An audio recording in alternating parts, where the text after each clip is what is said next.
বন্ধুরা আমার, প্রতারক চক্রের হাত থেকে বাঁচতে হলে আমি এখন যেসব নম্বর মুখে পড়ে শোনাবো এই সব নম্বর ব্যতীত অন্য কোনো নম্বরে আমাদের কোনো প্রোডাক্ট অর্ডার করবেন না। 01825554466, 01825554455, 01788746430, 09647450450।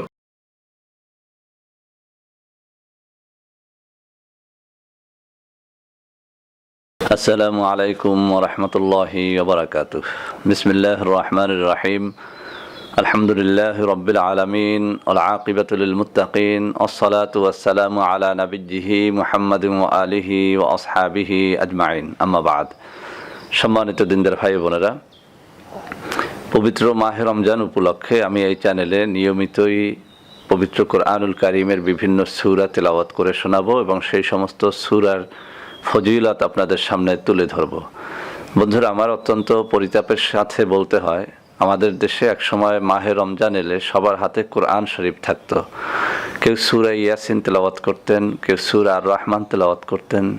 যদি বাচ্চারা কিচ্ছু না জানতো তো মুরব্বীরা বলতো যে তোমরা সূরা ইখলাস বেশি করে পাঠ করো।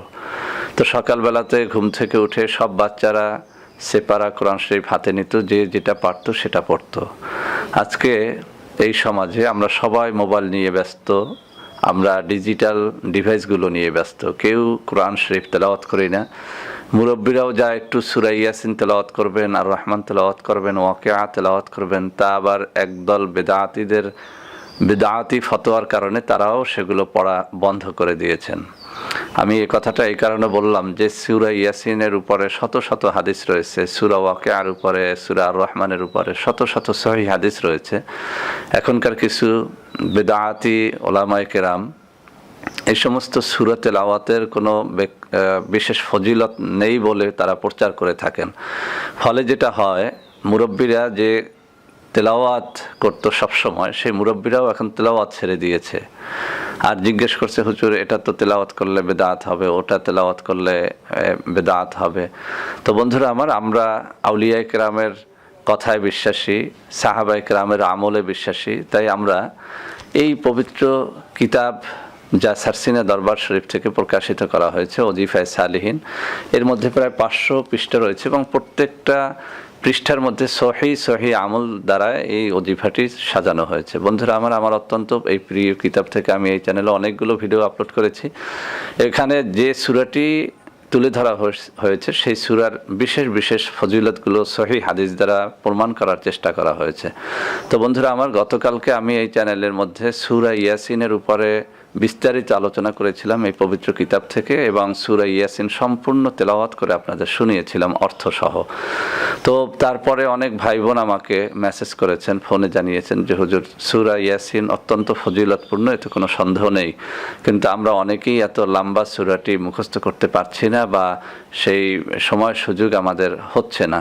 তো এমন কোনো সূরা যা আমরা সবার জন্য, সমস্ত মুমিন মুসলমানের জন্য আমলে অত্যন্ত ফজিলতদায়ক, এমন কোনো সূরা নিয়ে আপনি আলোচনা করেন। তো বন্ধুরা আমার, তাদের অনুরোধে কিতাব খুঁজতে গিয়ে সত্যি আমিও আশ্চর্যান্বিত হয়ে গেলাম। এমন একটা সূরা আমি পেলাম যে সূরাটি আমারও জানা ছিল না যে এত বেশি ফজিলত। বন্ধুরা আমার, সেই সূরাটি হচ্ছে সূরাতুল ফাতিহা। আলহামদুলিল্লাহ, এই কিতাবের মধ্যে সর্বপ্রথম এই সূরা নিয়ে আলোচনা করা হয়েছে এবং ব্যাপক আলোচনা করা হয়েছে। আজকে আমি সূরাতুল ফাতিহা মস্ক করাবো না, এই চ্যানেলের মধ্যে সূরা ফাতিহার মস্ক আপনারা পাবেন, উচ্চারণটা পাবেন, অর্থসহ পাবেন, সেখান থেকে দেখে নেবেন। আমি শুধু সবার উদ্দেশ্যে এই সূরাতুল ফাতিহার সবিস্তারে আলোচনা করব, এর ফজিলতগুলো। বন্ধুরা আমার, আমরা যখন কোনো ফজিলত শুনি তখন কিন্তু ওই জিনিসটা আমল করা আমাদের জন্য সহজ হয়ে যায়। আমরা যখন লাভটা জানি যে এই সূরাটা পাঠ করলে আমার লাভটা কি, এটা যখন জানি তখন আপনার জন্য আমার জন্য আমল করাটা অনেক সহজ হয়ে যায়। এই জন্য আল্লাহ রাব্বুল আলামিনও পবিত্র কোরআনুল কারীমের মধ্যে বিভিন্ন আমলের ফায়দাগুলো আগে বর্ণনা করেছেন, যাতে মানুষ ওই সব কাজের প্রতি উৎসাহিত হয়। যেমন নেক আমলের ফায়দার জন্য আল্লাহ রাব্বুল আলামিন আমাদেরকে জান্নাতের কথা বলেছেন। এর উদ্দেশ্য হচ্ছে বান্দা যেন একটা কিছু পাওয়ার আশায় হলেও যেন সে ন্যাক আমল করে। তো বন্ধুরা আমার, আমি এখন সূরাতুল ফাতিহার বিস্তারিত ফজিলতগুলো তুলে ধরব। যারা এটি শুনতে আগ্রহী না তারা এখন স্কিপ করে চলে যান। যাদের ধৈর্য আছে সুন্দর করে সূরাতুল ফাতিহার ফজিলতগুলো শুনুন। ইনশাআল্লাহ ইনশাআল্লাহ এখান থেকে অনেক বেশি ফায়দা লাভ করতে পারবেন। এই সূরাতুল ফাতিহার ওজিফাটা যদি আপনারা পাঠ করেন, তো ওজিফা পাঠ করার আগে ফজিলতটা বুঝতে হবে যে সূরাতুল ফাতিহার ফজিলতগুলো কী কী। তো বন্ধুরা আমার, সূরাতুল ফাতিহার ফজিলত এই কিতাবের মধ্যে যা যা রয়েছে আমি সেগুলো উল্লেখ করব ইনশাল্লাহ। আর আপনারা বিশ্বাস রাখতে পারেন এই কিতাবখানা অত্যন্ত বিশ্বাসযোগ্য, যেটি বাংলাদেশের অন্যতম সহিহ দরবার হক্কানি দরবার সারসিনা শরীফ থেকে প্রকাশিত 500 পৃষ্ঠার একখানা কিতাব। তো বন্ধুরা আমার, আমি সূরাতুল ফাতিহার ফজিলতগুলো ধীরে ধীরে আপনাদের সামনে তেলাওয়াত করে শোনাচ্ছি।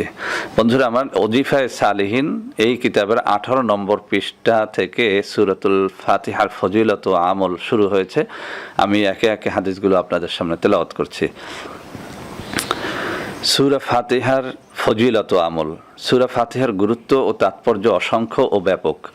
হযরত উবাই ইবনে কাব রাদিয়াল্লাহু তাআলা আনহু হতে বর্ণিত, হযরত রাসূল মাকবুল সাল্লাল্লাহু আলাইহি ওয়াসাল্লাম বলেন, কসম সেই মহান সত্তার যার কুদরতি হাতে আমার জান বিদ্যমান, তৌরাত, ইনজিল, জবুর ও কুরআনে সূরা ফাতিহার চেয়ে অধিক মর্যাদাপূর্ণ অন্য কোনো সূরা নাজিল করা হয়নি। হযরত আবু হুরায়রা রাদিয়াল্লাহু তাআলা আনহু হতেও অনুরূপ হাদিস বর্ণিত আছে।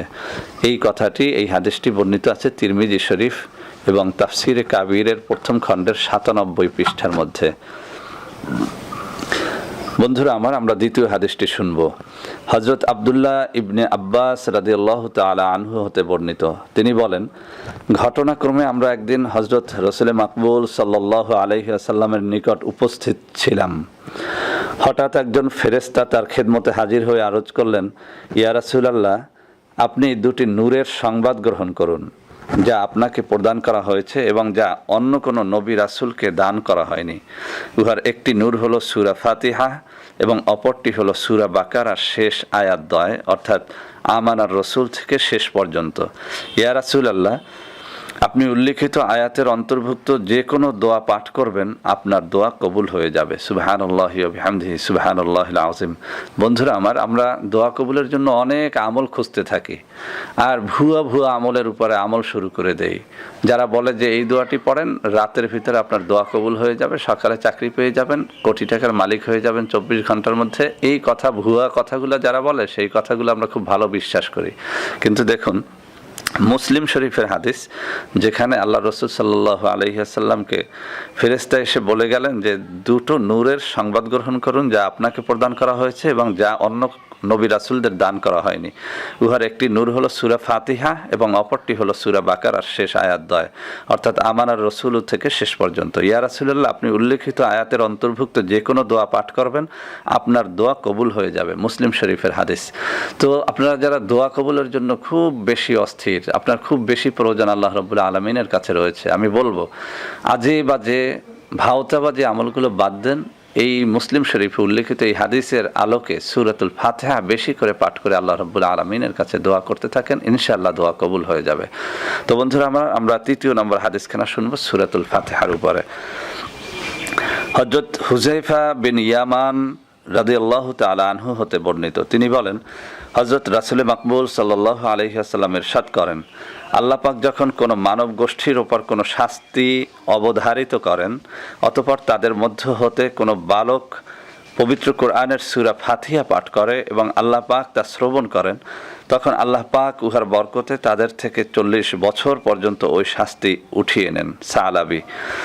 এ হাদিস দ্বারা বোঝা যায় সূরা ফাতিহা পাঠের বরকতে যদি কোনো মানব গোষ্ঠীর উপর থেকে নির্ধারিত শাস্তি উঠে যায়, তাহলে ব্যক্তিগত ও পারিবারিক বালা মুসিবত যে উহার বরকতে দূর হয়ে যাবে তাতে কোনো প্রকার সন্দেহ থাকতে পারে না। তাফসিরে কবিরের প্রথম খণ্ডের 134 পৃষ্ঠার মধ্যে এই হাদিসখানা বর্ণিত আছে। সুবহানাল্লাহি ওয়া বিহামদিহি সুবহানাল্লাহিল আযীম। সার কথা হচ্ছে, যখন কোনো এলাকায় কোনো বালা মুসিবত নাজিল হয় আর ওই এলাকার কোনো বালক যদি সূরাতুল ফাতিহা পাঠ করে, ওই এলাকার উপর থেকে বালা উঠিয়ে নেওয়া হয়। বন্ধুরা আমার, একটুখানি আলোচনা করি। অনেকে প্রশ্ন করবেন যে এখন যে ভাইরাসটি চলছে, তো সবাই কত আমল করতেছে, এই ভাইরাস তো দূর হচ্ছে না। বন্ধুরা আমার, কিছু কিছু গজব আল্লাহ রাব্বুল আলামিন স্পেশালি মানব জাতির হেদায়েতের জন্য পাঠিয়ে থাকেন। তখন কিন্তু এই ছোট ছোট আমল আল্লাহ রাব্বুল আলামিন গোস্বা হয়েই কবুল করেন না। এর অর্থ এই নয় যে এই হাদিস অসত্য বা এই হাদিসের ফল নেই। বাস্তব অর্থে হাদিসের ফল রয়েছে, কিন্তু কিছু কিছু ব্যতিক্রম জায়গায় কোনো দোয়া কাজ নাও করতে পারে। তো বন্ধুরা আমার, চতুর্থ হাদিসখানে আমরা শুনবো। আল্লামা ইবনুল আরাবি, প্রখ্যাত আল্লামা ও মুহাদ্দিস, সূরা ফাতিহার ফজিলত বর্ণনায় এমন একখানি হাদিস বর্ণনা করেছেন যার সনদের প্রত্যেক রাবি আল্লাহর নামে শপথ করে হাদিসখানি নকল করেছেন। মূল রাবি হজরত আনাস রাদিয়াল্লাহু তাআলা আনহু শপথের মাধ্যমে হজরত রাসূল মাকবুল সাল্লাল্লাহু আলাইহি ওয়াসাল্লাম হতে বর্ণনা করেন। হজরত রাসূল পাক সাল্লাল্লাহু আলাইহি ওয়াসাল্লাম আল্লাহর নামে শপথ করে হজরত ইসরাফিল আলাইহিস সালাতু ওয়াসসালাম থেকে এবং হজরত ইসরাফিল আলাইহিস সালাতু ওয়াসসালাম শপথ করত আল্লাহ থেকে বর্ণনা করেন। মহান আল্লাহ তার পরাক্রমশীলতা, মহত্ব, অনুকম্পা ও বদান্যতার শপথ করে বলেন, হে ইসরাফিল, আমার যে মুমিন বান্দা বিসমিল্লাহ সহ একবার সূরা ফাতিহা পাঠ করবে, তোমরা সাক্ষী থাকো, আমি তাকে মাফ করে দিব, তার যাবতীয় নেকের কাজ কবুল করে নিব, তার যাবতীয় অপরাধ ক্ষমা করে দিব, তাকে দোজখের আগুনে কষ্ট দিব না, কবরের আযাব, দোজখের শাস্তি ও পরকালের ভীষণ ভয়ভীতি থেকে আমি তাকে হেফাজতে রাখব। আর সে অন্যান্য আম্বিয়া ও আউলিয়াদের পূর্বে আমার সঙ্গে সাক্ষাৎ করতে পারবে, যেহেতু অন্যান্য আম্বিয়া ও আউলিয়াদেরকে তথা অতীত উম্মতগণকে এহেন ফজিলতপূর্ণ সূরা দান করা হয়নি। সুবহানাল্লাহি ওয়া বিহামদিহি সুবহানাল্লাহিল আযীম। হাদিসখানা মানাভি জামে সগীর তাফসিরে সাবির ৪র্থ খণ্ডের ৩৩১ নম্বর পৃষ্ঠার মধ্যে এসেছে। সুবহানাল্লাহি ওয়া বিহামদিহি সুবহানাল্লাহিল আযীম। তো বন্ধুরা আমার, এখানে বলা হয়েছে উল্লেখিত নির্ভরযোগ্য হাদিসগুলোর দ্বারা আমরা জানতে পারলাম যে পরলৌকিক মুক্তি, শান্তি ও উন্নতি এবং পুরস্কার লাভের ক্ষেত্রে সূরা ফাতিহা একটি বিরাট নিয়ামত এবং অপূর্ব ও অতুলনীয় মাধ্যম। যে বান্দা ইখলাসের সাথে নামাজ ও নামাজের বাইরে সূরা ফাতিহা পাঠ করবে, আল্লাহ পাক তাকে পরকালে ওইসব নিয়ামত ও পুরস্কার দান করবেন, তাতে সন্দেহের অবকাশ নেই। আবু সাঈদ বিন মুআল্লা হতে বর্ণিত, তিনি বলেন, আমি নামাজ পড়তেছিলাম, এমত অবস্থায় হজরত রাসূল মাকবুল সাল্লাল্লাহু আলাইহি ওয়াসাল্লাম আমাকে ডাকলেন। কিন্তু আমি ডাকের জবাব দিলাম না। পরে বললাম, ইয়া রাসূলাল্লাহ, আমি নামাজে রত ছিলাম। তদুত্তরে আল্লাহ রাসূল সাল্লাল্লাহু আলাইহি ওয়াসাল্লাম বললেন, মহান আল্লাহ তাআলা কি বলেননি, ইস্তাজিবু লিল্লাহি ওয়া লির রাসূলি ইযা দাআকুম লিমা ইউহয়িকুম, অর্থাৎ হে মুমিনগণ, তোমরা আল্লাহ পাক ও তদীয় রসুলের আহ্বানে সাড়া দাও যখন তাদেরকেও তোমাদেরকে এমন কিছুর জন্য আহ্বান করেন যা তোমাদেরকে সঞ্জীবিত করে। অতঃপর রাসূল মাকবুল সাল্লাল্লাহু আলাইহি ওয়াসাল্লাম বললেন, আমি মসজিদ হতে বের হওয়ার আগে কোরআন পাকের সবচেয়ে বড় সূরা তোমাকে শিক্ষা দেব। এই বলে আমার হাতের সাথে তার হাত মিলালেন।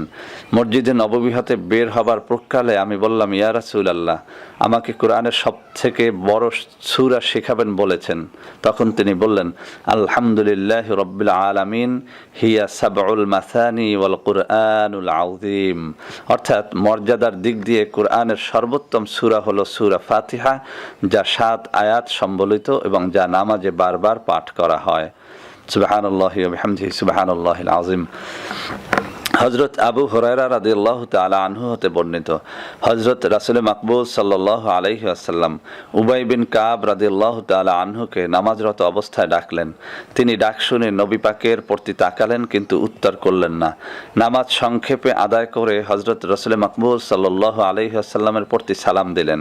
হুজুর সাল্লাল্লাহু আলাইহি ওয়াসাল্লাম সালামের জবাব দিলেন এবং প্রশ্ন করলেন, আমার ডাকে জবাব দিলে না কেন? উবাই রাদিয়াল্লাহু তাআলা আনহু বললেন, ইয়া রাসূলাল্লাহ, নামাজে ছিলাম। হুজুর পাক সাল্লাল্লাহু আলাইহি ওয়াসাল্লাম বললেন, আমার উপরে যে ওহীর মাধ্যমে কুরআন নাজিল হয়েছে তাতে তুমি কি পাওনি? ইস্তাজিবু লিল্লাহি ওয়া লির রাসূলি ইযা দাআকুম লিমা ইউহয়িকুম, অর্থাৎ তোমরা আল্লাহ পাকের আহ্বানে সাড়া দাও এবং রাসূল পাক সাল্লাল্লাহু আলাইহি ওয়াসাল্লামের আহ্বানে সাড়া দাও যখন তিনি তোমাদেরকে জীবন্তকারী আমলের প্রতি আহ্বান করেন। উবাই রাদিয়াল্লাহু তাআলা আনহু বললেন, জি হ্যাঁ, ইনশাআল্লাহ ভবিষ্যতে এরূপ করব না। হুজুর সাল্লাল্লাহু আলাইহি ওয়াসাল্লাম বললেন, তুমি কি চাও আমার কাছ থেকে এমন একটি সূরার সুসংবাদ নিতে যার দ্বিতীয়টি তৌরাত, জাবুর, ইনজিল ও কুরআনে নেই? উহার নাম হলো আস-সাবউল মাসানি ওয়াল কুরআনুল আযীম, অর্থাৎ সূরাতুল ফাতিহা। সুবহানাল্লাহি ওয়া বিহামদিহি সুবহানাল্লাহিল আযীম। বন্ধুরা আমার, এই হাদিসখানা এসেছে তিরমিজি শরীফের 2য় খণ্ডের 115 নম্বর পৃষ্ঠায়। হাদিস শরীফে আছে আল ফাতিহাতু শিফাউম মিন কুল্লি দাইন, অর্থাৎ সূরা ফাতিহা যাবতীয় রোগ ব্যাধির প্রতিষেধক। আর এই জন্যই সূরা ফাতিহার এক নাম হলো সূরাতুশ শিফা। সুতরাং এই সূরা প্রত্যেক রোগ ব্যাধির শেফা হতে পারে। আল্লামা ইবনুল কাইয়িম বলেন, প্রত্যেক রোগের খাঁচ খাঁচ ঔষধ আছে, কিন্তু আমি প্রত্যেক রোগের চিকিৎসা সূরা ফাতিহার দ্বারা করে থাকি। উহাতে আশ্চর্য রকমের ফল দেখা গেছে। মক্কা শরীফে অবস্থান করাকালে আমি বিভিন্ন রোগে আক্রান্ত হয়ে ডাক্তার অভাবে সূরা ফাতিহা আমল করেছি। উহাতে আমি বিশেষভাবে উপকৃত হয়েছি। সুবহানাল্লাহি ওয়া বিহামদিহি সুবহানাল্লাহিল আযীম। যে ব্যক্তি ফজরের সুন্নাত ও ফরজের মধ্যবর্তী সময়ে 41 বার করে 41 দিন সূরা ফাতিহা পাঠ করবে, সে তার উদ্দেশ্যে সফলকাম হবে। পাঠ করার সময় তাসমিয়ার মধ্যে রাহিমের মিম আলহামদুর সাথে মিলিয়ে পাঠ করবে, অর্থাৎ এভাবে পাঠ করবে, বিসমিল্লাহির রহমানির রহিম আলহামদুলিল্লাহি রাব্বিল আলামিন। বন্ধুরা আমার, আমি এই আমলটি অত্যন্ত গুরুত্বপূর্ণ বিধায় আবারও আপনাদের স্মরণ করিয়ে দিচ্ছি। যে ব্যক্তি ফজরের সুন্নাত ও ফরজ নামাজের মধ্যবর্তী সময়ে 41 বার করে 41 দিন সূরা ফাতিহা পাঠ করবে, সে তার উদ্দেশ্যে সফলকাম হবে। পাঠ করার সময় তাসমিয়ার মধ্যে রাহিমের মিম আলহামদুর সাথে মিলায় পাঠ করবে, অর্থাৎ এভাবে পাঠ করবে,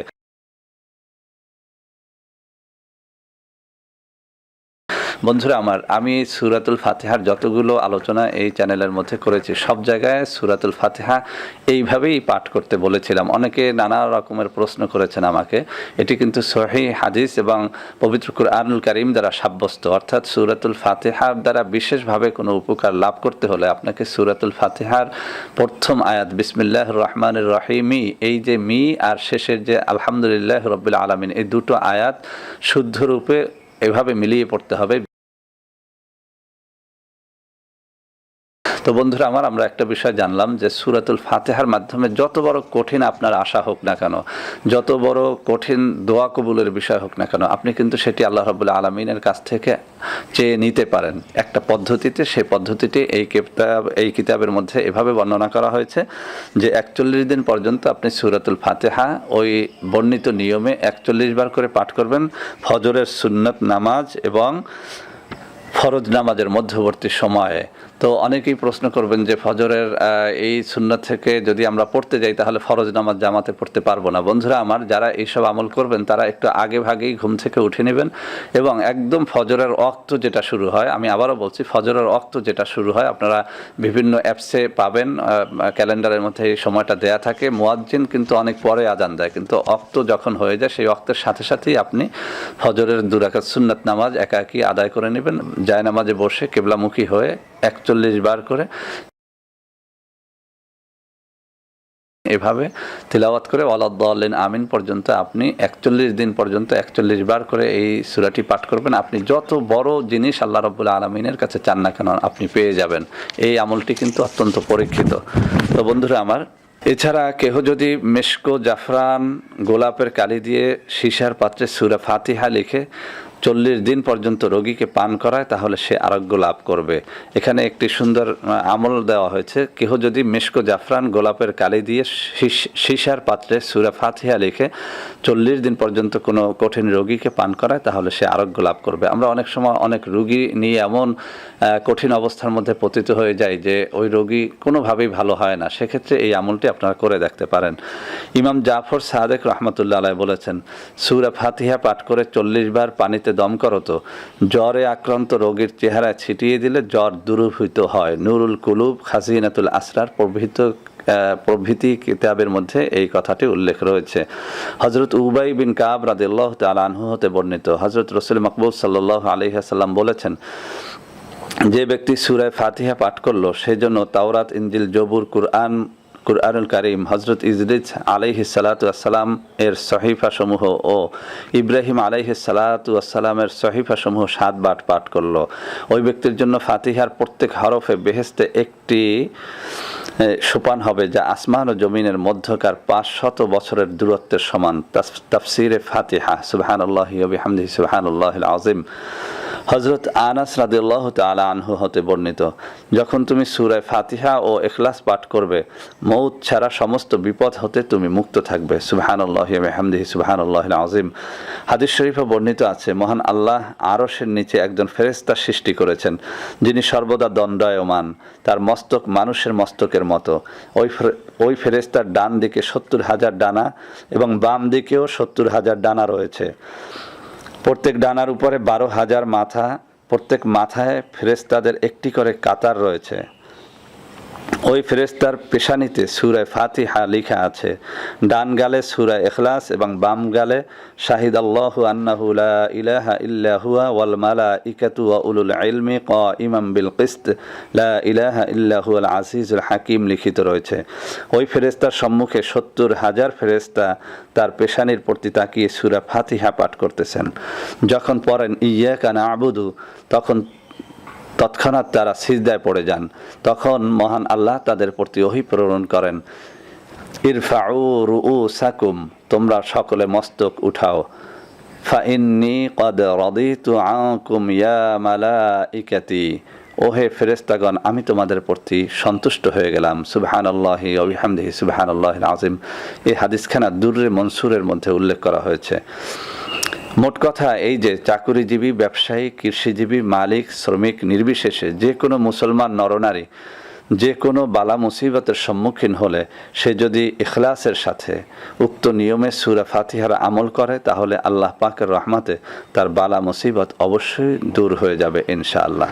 সুবহানাল্লাহি ওয়া বিহামদিহি সুবহানাল্লাহিল আযীম। তো বন্ধুরা আমার, এই কিতাব যা আমি বারবার বলেছি অত্যন্ত বিশ্বস্ত এক কিতাব, যা বাংলাদেশের অন্যতম হক্কানি দরবার সারসিনা দরবার শরীফ থেকে প্রকাশিত, এবং লাখ লাখ কপি এই কিতাব বাংলাদেশে বিক্রি হয় প্রতি বছর। এটি বাংলা বাজারের সারসিনা প্রকাশনীতে পাবেন ঢাকাতে। এছাড়াও সারসিনা শরীফ সহ আমাদের বরিশালের প্রসিদ্ধ লাইব্রেরি সমূহে পাবেন। বন্ধুরা আমার, এখানে এই যে হাদিসগুলো এতক্ষণ আলোচনা করা হলো, প্রত্যেকটা হাদিসের দলিল রয়েছে, পৃষ্ঠা নম্বর রয়েছে, নম্বর সহ আমি এখানে উল্লেখ করে দিলাম। তো বন্ধুরা আমার, সূরাতুল ফাতিহা রমজানে বেশি করে তিলাওয়াত করবেন। আর যাদের বিশেষ কোনো মকসুদ আল্লাহ রাব্বুল আলামিনের কাছে থাকে, মেয়ে বিয়ে দেওয়া হোক, চাকরি পাওয়া হোক, কোনো মজলুম হন, কোনো জালিমের অত্যাচার থেকে মুক্তি হোক, স্বামীকে পরকীয়ার হাত থেকে বাঁচানো হোক, যত বড় জটিল বিষয় থাকুক, আপনারা এখানে একটা পদ্ধতি বলা হয়েছে মকসুদ হাসিলের জন্য। সেটি হচ্ছে প্রতিদিন সূরা ফাতিহা 41 বার করে পড়বেন, 41 দিন পর্যন্ত পড়বেন, একটানা, মাঝখানে বাদ দিতে পারবেন না। এবং সেটি প্রতিদিন ফজরের সুন্নাত নামাজের পরে, ফরজ নামাজের আগে জায়নামাজে বসে এভাবে পাঠ করতে থাকবেন ইনশাআল্লাহ। 41 দিন পরে আপনার মনের কথা আপনি আল্লাহ রাব্বুল আলামিনের কাছে মোনাজাত করে বলবেন, ইনশাআল্লাহ আপনার সেই মকসুদ যত কঠিন হোক, যত জটিল হোক, সেটি পূর্ণ হবে। তো বন্ধুরা আমার, ভিডিওটি ভালো লাগলে অবশ্যই লাইক করবেন, কমেন্ট করবেন, শেয়ার করবেন। আর সূরাতুল ফাতিহা এই চ্যানেলের মধ্যে বিশেষভাবে উল্লেখ করা হয়েছে, সেখান থেকে আপনারা শিখে নেবেন। আর আমাদের চ্যানেলটিকে ইসলাম প্রচারের স্বার্থে, হাদিস প্রচারের স্বার্থে, নামাজ, রোজা, কোরআন তেলাওয়াত প্রচারের স্বার্থে সবাই মিলে সাবস্ক্রাইব করবেন। সবাই ভালো থাকবেন। আল্লাহ হাফেজ। আসসালামু আলাইকুম। মুবারক হো মাহে রমজান, মুবারক হো মাহে রমজান, মুবারক হো মাহে রমজান।